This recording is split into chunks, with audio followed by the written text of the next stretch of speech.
Live show Anuradh గారు స్థానికత కానివ్వండి 108 పై సరే కేంద్రానికి లేఖలు మీరు రాస్తా ఉన్నారు, దాని మీద ఎటువంటి అప్డేట్ వస్తుందనేది ఒక విషయం అయితే, విభజన హామీల అమలు సరిగా లేదని మరొకసారి ముఖ్యమంత్రి అసంతృప్తి వ్యక్తం చేయడం, దీనికి సంబంధించి ప్రత్యేకంగా కొంతమంది అధికారులు మళ్ళీ కేంద్రానికి పంపించడం, ఈ ప్రహసనం జరుగుతూనే ఉంటుందా మళ్ళీ ఎన్నికలు వచ్చే వరకు? అంటే ఒకటి ప్రతిపక్షాలు అంటున్నట్టు అధికార మీరు రాజీ పడిపోతున్నారా, లేకపోతే అడగాల్సిన స్థాయిలో అడగలేకపోతున్నారా, వచ్చినప్పుడు తీసుకుందాం అనుకుంటున్నారా? రాజీ పట్టం అనేది అసలు జరగదండి. అసలు ఈ బీజేపీతో అలయన్స్ ఆంధ్రప్రదేశ్ యొక్క రాష్ట్ర అభివృద్ధికి కావాలి అంటే, క్యాపిటల్ సిటీ నిర్మించుకోవాలి, పోలవరం ఇలాంటివన్నీ రావాలి అని అంటే సెంట్రల్లో ఉన్న పార్టీ అసిస్టెన్స్ అవసరం అనే ఒక దాని మీదే ఆ రోజు అలయన్స్లో కలవటం జరిగింది. అది ప్రతి ఒక్కరు కూడా గమనించాలని ఈ సందర్భంగా నేను మనవి చేస్తున్నాను. ఈ నెగోసియేషన్స్ అన్నీ కూడా ఫ్రూట్ఫుల్గానే ఉన్నాయి. ఇప్పుడు వరకు బీజేపీతో చాలా ఇష్యూస్, ప్రతి ఇష్యూలో పోలవరం ఇష్యూస్ లో కానివ్వండి, అట్లాగే ప్రత్యేక ప్యాకేజీలో చట్టబద్ధత కల్పించే విషయంలో కానీ, మిగతా ఇష్యూస్ లో కానీ, అలాగే విద్యా సంస్థలు వచ్చే విషయంలో కానీ, విద్యా సంస్థల ఇష్యూస్ లో కానీ, ఇవన్నీ కూడా నెగోసియేషన్స్ చేయడం ద్వారానే వచ్చినాయి. మీరు అది గమనించాలి. ఇది గమనించాలి. ఇది కాక మీరు హామీల్లో ఉన్నవే కాకుండా హామీల్లో లేనివి కూడా ఆంధ్రప్రదేశ్ ప్రభుత్వం చంద్రబాబు నాయుడు గుర్తుపెట్టుకోండి. ఇక్కడ నేను అనట్లేదు, ముఖ్యమంత్రి చాలా స్పష్టంగా అసంతృప్తి వ్యక్తం చేశారని చాలా స్పష్టంగా మనకు కథనాలు వస్తున్నాయి. మరొకసారి కేంద్రానికి గట్టిగా అడగాలనో లేకపోతే ఒత్తిడి చేయడానికి అధికారులు పంపించాలని నిర్ణయం తీసుకుంది ముఖ్యమంత్రి. అంటే ముఖ్యమంత్రి అసంతృప్తిగా ఉన్నారంటే జరగట్లేదు కదా. రెవెన్యూ లోటు విషయంలో మీరు అడిగింది 16,000 కోట్లు అయితే ఇచ్చింది 4,000 కోట్లు. వెనుకబడిన ప్రాంతాలకు ఇప్పటిదాకా ఇచ్చింది 1,050 కోట్లు. బుందేల్ఖండ్ ప్యాకేజ్ ఏమైందో తెలియదు. రాజధానికి మీరు అడిగిన దానికి ఇచ్చిన దానికి సంబంధం లేదు. సో మీరు హ్యాపీగా ఉన్నారా కేంద్రం నుంచి వచ్చేదాని విషయంలో? మీరు ఒక విషయం గమనించాలి. ఇక్కడ హ్యాపీగా ఉన్నావా లేవా అనేది కాదు. ఈ పరిష్కారం సాధ్యమైనంత వరకు నెగోసియేషన్స్ ద్వారానే అన్ని కూడా మనం సమకూర్చుకోవాలనే ఉద్దేశంలో ఉన్నాం. ఆ ఉద్దేశంలో భాగంగానే వాళ్ళు కనుక సరిగ్గా రియాక్ట్ అవ్వకపోతే మీరు సరిగ్గా రియాక్ట్ అవ్వండి అని చెప్పి సీఎం గారు చంద్రబాబు నాయుడు గారు చెప్పడంలో తప్పు లేదు. దాన్ని 1-10 సార్లు మనం వెళ్ళి అడగటంలో ఈ రకంగా ఉంది అని చెప్పడంలో తప్పు లేదు. వాళ్ళని మేము అలయన్స్ గా ఉన్నాం కదా అని ఏమి అడక్కోకుండా చేయకోకుండా కూడా ఉండటం సాధ్యపడదు. సో ఎవ్రీథింగ్ ఏంటంటే త్రూ నెగోసియేషన్ వెళ్ళాలి. నెగోసియేషన్ అవ్వకముందు ఎక్స్ట్రీమ్ పొజిషన్స్ లో నేను ఇందాక కూడా చెప్పాను, ఉన్నత విద్యా మండలి విషయంలో సుప్రీంకోర్టు తీర్పు ఇచ్చినప్పటికీ కూడా దానికి సానుకూలంగా కేంద్రం స్పందించలేదు. కాబట్టి ఖచ్చితంగా ఆ విషయం మీద మళ్ళీ మాట్లాడటానికి వాళ్ళు సహకరించాలని అడగడంలో తప్పు లేదు. ఇవన్నీ కూడా మీరు ఒక విషయం గమనించాలి. రాష్ట్ర విభజన అంటే ఇది సామాన్యమైన విషయం కాదు. ఇప్పటికే మీరు చెప్తున్నారు హైదరాబాద్ మీరు చెప్పారు ఇప్పుడు మేజర్గా మనం గమనిస్తున్నాం. సాక్షాత్ ముఖ్యమంత్రి గారే చెప్తున్నారు ఇది అన్హ్యాపీ విత్ అన్ని రావటం లేదు, ఫెసిలిటీస్ అన్ని రావటం లేదని. చాలా ఫెసిలిటీస్ ఉన్నాయి. ఎంతసేపటికి పోలవరం చెప్తారండి. Polavaram is there in the act, దాంట్లోనే ఉంది. టోటల్గా తీసుకుని దాంట్లో వీటిది ఏంది,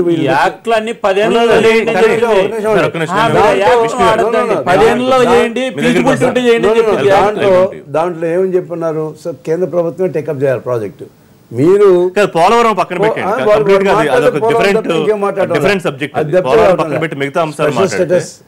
వెరీ క్రిటికల్ స్పెషల్ స్టేటస్ ఎందుకు తీసుకురాలేకపోయారు? కానీ ఇప్పుడు వైఎస్ఆర్సీపీకి అది దాని గురించి పోరాడుతున్నాం అని చెప్పి హక్కు ఉంది. వాళ్ళ రాష్ట్రపతి ఎన్నికకి మద్దతు ఇచ్చి ప్రత్యేక హోదాను పక్కన పెట్టి రాజీనామాలు పక్కన పెట్టి issues are different. How different? Special status is different from the elections లో క్యాండిడేట్ ని బట్టి కూడా చూస్తారు. ఒకసారి ఎన్డీఏ అడిగింది కాబట్టి కూడా ఇస్తాం. అది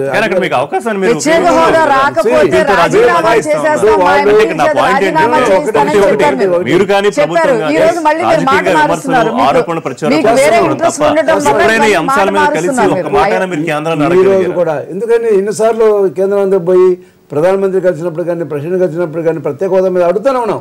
వెనక ధర్నాలు ఢిల్లీలో కూడా చేసాం. అందరం కలిసి అంటే ప్రభుత్వం ప్రతిపక్షాలు అందరూ ఒక మాట మీద అది ఎవరు చేయాలా? ప్రభుత్వం లీడ్ తీసుకోవాలా, ముఖ్యమంత్రి గారు లీడ్ తీసుకోవాలా. అన్ని ప్రతిపక్షాలు అన్ని పార్టీలను తీసుకొని ఎన్నోసార్లు చేయాలా. ఎన్నోసార్లు తెలంగాణ గవర్నమెంట్ చేస్తుంది కానీ ఆంధ్రప్రదేశ్ గవర్నమెంట్ ఒక్కసారి కనీసం అందరిని కూర్చోబెట్టి మాట్లాడేటువంటి దాఖలాలు లేవు ఈ 3 సంవత్సరాల్లో. సో ఇవన్నీ వదిలిపెట్టేసి ఏదో అమరావతినో లేదా పోలవరం అంటే అది కాదు కావాల్సింది.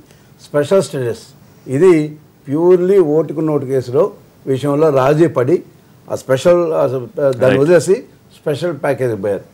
స్పెషల్ ప్యాకేజ్ కానీ స్పెషల్ స్టేటస్కి ఎంతో డిఫరెన్స్ ఉంది. చాలాసార్లు మేము చెప్తా ఉన్నాం. అంతేగాని దాన్ని చెప్పండి, ఆ డిఫరెన్స్ ఏముందో చెప్పండి. మీరు ఆ డిఫరెన్స్ ఏముందో చెప్పండి. మీకు మినిమం అవగాహన కూడా లేకుండా మీరు మాట్లాడుతున్నారు. మీరు మినిమం అవగాహన లేకుండా మీరు మాట్లాడుతున్నారు. ప్రత్యేక హోదాకి 3,000 కోట్లు వస్తే ఈ ప్రత్యేక ప్యాకేజ్ వల్ల మనకి దగ్గర 40,000 కోట్ల దాకా వచ్చే పరిస్థితి ఉంది. అది మీరు తెలుసుకోకుండా మీరు ఇలా మాట్లాడటం కరెక్ట్ కాదు. ఏదైతే ప్యాకేజ్ అనౌన్స్ చేశారో కేంద్ర ప్రభుత్వం దానికి చట్టబద్ధత కల్పించమని కూడా ఆంధ్రప్రదేశ్ కోరడం జరిగింది. దానికి కేంద్ర కేబినెట్ కూడా ఆమోదం తెలిపింది. ఇవన్నీ ఏమి తెలుసుకోకుండా రాజకీయంగా కేవలం మీ ఉనికి కోసం కాసేపు ప్రత్యేక హోదా అంటారు, కాసేపు ఇంకేదో మాట్లాడతారు, కాసేపు ఇది సరిగ్గా లేదంటారు, అది సరిగ్గా లేదని మాట్లాడుతూ ఉంటారు. ఒక స్టెబిలిటీ అనేది లేదు మీకు. ఒక స్టెబిలిటీ అనేది లేకోకుండా వైఎస్ఆర్సీపీ ప్రవర్తిస్తుందనే విషయం మీరు గమనించాలి. మొన్నటిదాకా రాజీనామాలు చేపిస్తామని చెప్పారు. మొన్నటిదాకా ఇప్పుడు ఏమో మీరు ఇప్పుడు మాట మార్చారు. ప్రత్యేక హోదా రాకపోతే మీరు రాజీనామాలు చేపిస్తామని చెప్పారు. ఇప్పుడు దాని గురించి మాట మార్చారు. మీకు ఇవ్వాల్సిన 16,000 కోట్ల రూపాయలు దాంట్లో కొంత వస్తుంది.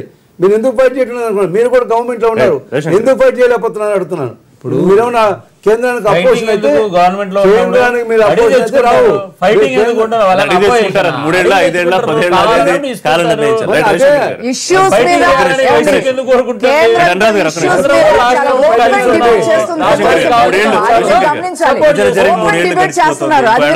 ఎన్నికల హడావుల్లో పడిపోయే పరిస్థితి. సో ఈ లోపు లేకపోతే అడుగుతూ ఉండాల్సిన పరిస్థితి.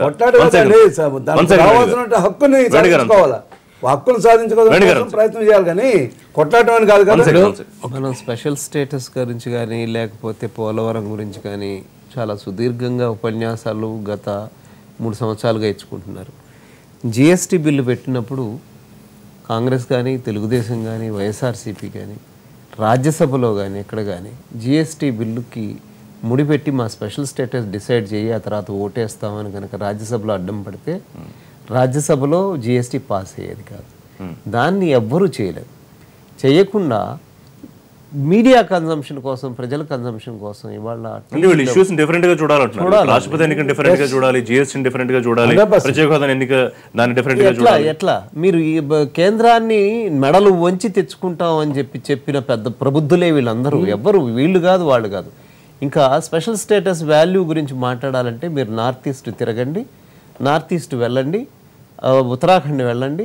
మీకు వాటిల్లో అక్కడ డెవలప్మెంట్ కానీ అక్కడ ఉన్న ఇండస్ట్రియలైజేషన్ హోదా పక్కన పెడితే మిగతా కూడా జరగట్లేదని కదా రవిశంకర్. ఏవి జరగట్లేదండి. ఇక్కడ తీసుకురావాల్సిన వాళ్ళు ఎవరు? ఆ రోజున సరే కాంగ్రెస్ చేసిందన్నారు, క్యాబినెట్లో పెట్టింది. అక్కడికి వెళ్ళేటప్పటికి ప్రెసిడెంట్ దగ్గరికి ఎలక్షన్ వచ్చేసింది, ఎలక్షన్ నోటిఫికేషన్ వచ్చింది కాబట్టి మూవ్ చేయడానికి వీలు లేదన్నారు. ఇవన్నీ మనకు రికార్డ్ అంతా కనిపిస్తూనే ఉంది. కానీ చేయాల్సిన వాళ్ళు ఈ ప్రభుత్వానికి ప్రస్తుతం ఉన్న ప్రభుత్వంలో ఉన్న వాళ్ళు తీసుకురావాల్సిన వాళ్ళు ఎవరున్నారండి? అపోజిషన్ అరుస్తుందండి, ప్రభుత్వం చేస్తుంది. అది చేయకపోతే ప్రభుత్వాన్ని బ్లేమ్ చేస్తారు ఎవరైనా.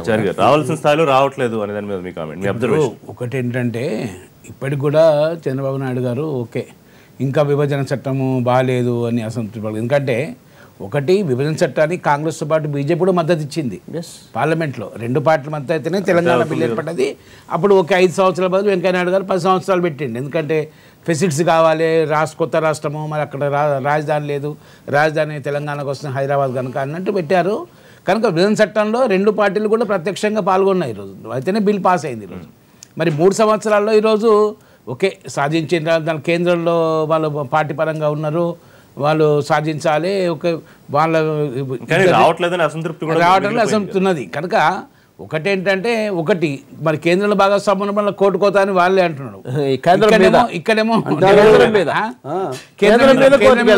అంటే వాళ్ళ మీద వాళ్ళే. కొన్ని సమస్యలు ఎట్లుంటాయంటే మీరు అన్నట్టు దీని ఖచ్చితంగా రాష్ట్రాల ముఖ్యమంత్రి సమ్మేళనంతో కేంద్ర ప్రభుత్వం ఖచ్చితంగా జోక్యం. అబ్జర్వేషన్ ఏంటంటే ఆంధ్రప్రదేశ్ ఇంకా కేంద్రం నుంచి రావాల్సిన స్థాయిలో సహాయం వస్తుందా, రావట్లేదా, ఇంకా పెరగాల్సిన అవసరం ఉందా, ఆలస్యం అవుతుందా?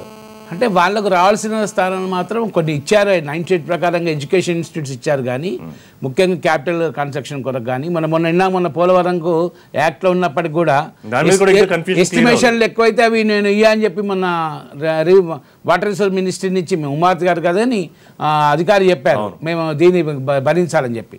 అంటే ఎప్పుడంగా 2 తెలుగు రాష్ట్రాల్లో కూడా పునరుద్ధరణ చట్టం ప్రకారంగా రావాల్సిన హక్కులు చట్టాల ప్రకారం ఖచ్చితంగా రావాలి. దీనికి మరింత కేంద్రం జోక్యం తీసుకోవాలి. ఎందుకంటే 1 year ఉంది కనుక, ఎందుకంటే మోడీ గారు ఎర్లీగా ఎలక్షన్స్ అంటున్నాడు కనుక ఏమున్నా మార్చి లోపల ఖచ్చితంగా 2 రాష్ట్రాలకు ఖచ్చితంగా ఏదైతే హక్కులు కావాలో చేసుకోవాలి.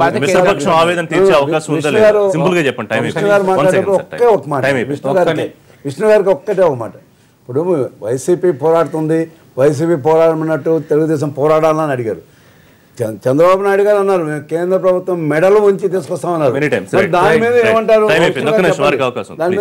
చాలా మంది మెడలు ఉంచేసి ఢిల్లీ మెడలు ఉంచేస్తున్నారు. అర్థమైంది ప్రజలందరికీ. ఇష్యూ ఏంటంటే తెలుగు రాష్ట్రాల్లో ఉన్నటువంటి సమస్యల పరిష్కారం కావాలంటే సెక్షన్ 108 అయినా సెక్షన్ ఇంకో 20 రాసుకున్నా ఉపయోగం లేదు. ఇవన్నీ కూడా ఏంటంటే ఫస్ట్ టైం బౌండ్ ఫిక్స్ చేసుకోవాలి. ఈ 2 రాష్ట్ర ప్రభుత్వాలు అపరిపుష్టితంగా ఉన్న సమస్యలు నేను అడిగింది ఆంధ్రప్రదేశ్ కి సాయం విషయంలో అసంతృప్తిగా ఉన్నారు ముఖ్యమంత్రి. రిషి గారు ఒకటి సెక్షన్ మన ఇది విభజన బిల్లు గురించి చాలా మాట్లాడారు మీరు. విభజన బిల్లు లేకపోతే అన్ని చట్టంలో ఉన్నాయి, చట్టంలోనే కదా మీరు చేస్తున్నదని. చట్టంలో ఏం రాశారు? 10 సంవత్సరాలలో చేయొచ్చు, ఫీజిబిలిటీ ఉండేదాన్ని రిపోర్ట్లు తీసుకోండి, అవకాశం ఉంటే చేయండి లేకపోతే లేదని చెప్పి రాశారు దాంట్లో. అయినా మేము చట్టాన్ని తీసుకోలేదు, విభజన బిల్లుని తీసుకోలేదు, అవసరాలను తీసుకుంటున్నాం. ఏ చట్టంలో లేకోకుండా మేము 4 రైళ్లు ఇచ్చాం, కొత్త రైళ్లు. ఇంతకుముందు ఒక రైలు వేరే నాకు విషయం చెప్తున్నా. క్యాపిటల్ సంబంధించిన విషయంలో కేంద్ర ప్రభుత్వం ఇప్పటికీ రాష్ట్రానికి ఇచ్చినటువంటి డబ్బులు ఏవైతే ఉన్నాయో క్యాపిటల్ నిర్మాణానికి సంబంధించి ఇప్పటికి కూడా దాన్ని ఇంకా ఫుల్ బడ్జెట్ 30% కూడా వాళ్ళు యూటిలైజ్ చేసుకోలేదు, స్టేజ్లో ఉన్నారు. కాబట్టి ఆంధ్రప్రదేశ్ ప్రయోజనాల విషయంలో కేంద్ర ప్రభుత్వంగా విభజన చట్టాన్ని అనేటువంటిది మేము మ్యాండేటరీగా తీసుకోలేదు. దాంతో లేకోకుండా ఇంకా అనేక అంశాలు మేము ఆంధ్రప్రదేశ్కు చేస్తున్నాము, మేము ఆ రకంగా ముందుకు పోతున్నాం. అయితే ఇక్కడ అర్థం చేసుకోవాల్సిన విషయం ఏంటంటే ప్రత్యేక హోదా గురించి ఒక విషయం చెప్పారు. నార్త్ ఈస్ట్ రాష్ట్రాలకు సంబంధించినటువంటి ఒక ముఖ్యమంత్రి, కమ్యూనిస్ట్ పార్టీ ముఖ్యమంత్రి, కమ్యూనిస్టులు తెలుగు రాష్ట్రాలు ప్రత్యేక హోదా కావాలంటారు. వాళ్ళ ముఖ్యమంత్రి ఏం చెప్పాడంటే ప్రత్యేక హోదా ఇచ్చినట్టు వల్ల మా నార్త్ ఈస్ట్ స్టేట్లు ఇప్పటిదాకా ఉపయోగపడింది ఏం లేదు, సచ్చిందేం లేదు, మేము అభివృద్ధి చెందలేదు అంటున్నారు. నిజంగా కూడా ఉద్యోగాల రేటు తీసుకోండి, అభివృద్ధి రేటు తీసుకోండి, లేదా అక్కడ ఉన్నటువంటి నార్త్ ఈస్ట్ రాష్ట్రాల్లో తీసుకోండి. ఏం జరిగింది? ఏం జరిగింది? ఎక్కడ అభివృద్ధి చెందిన నార్త్ ఈస్ట్ రాష్ట్రాల్లో ప్రత్యేక హోదా అభివృద్ధి చెందింటే నార్త్ ఈస్ట్ రాష్ట్రాలు ఎందుకు వెనుకబడినాయి? ఈశాన్య రాష్ట్రాలు ఎందుకు అభివృద్ధి చెందలేదు? మీరు 90% గ్రాంట్ సెంట్రల్ గవర్నమెంట్ ఇస్తే 10% గ్రాంట్ కూడా ఖర్చు పెట్టుకోలేని పరిస్థితుల్లో ఉన్న రాష్ట్రాలకి మీరు ఇచ్చారు. వాళ్ళు మా కష్టాలు మేము 10% ఖర్చు పెట్టుకోలేకపోతే 90% రావట్లేదని ఏడుస్తున్నారు. అంతేగాని ఇది కరెక్ట్ కాదు. ఉంటే అసలు చర్చ అవసరం లేదు. అనురాధ్ గారు, ముఖ్యమంత్రి సంతోషంగా ఉంటే ఢిల్లీకి వెళ్లి కావాల్సినవి అడగాల్సిన అవసరం ఉందా లేదా అని కూడా తేల్చుకోవాల్సిన అవసరం ఉంది. ఎనివే ఏం జరుగుతుందో చూద్దాం. థ్యాంక్ యూ అనురాధ్ గారు, thank you very much and live షోలో పార్టిసిపేట్ చేసినందుకు. రేపటి లైవ్ షో తిరిగి కలుద్దాం. Keep watching.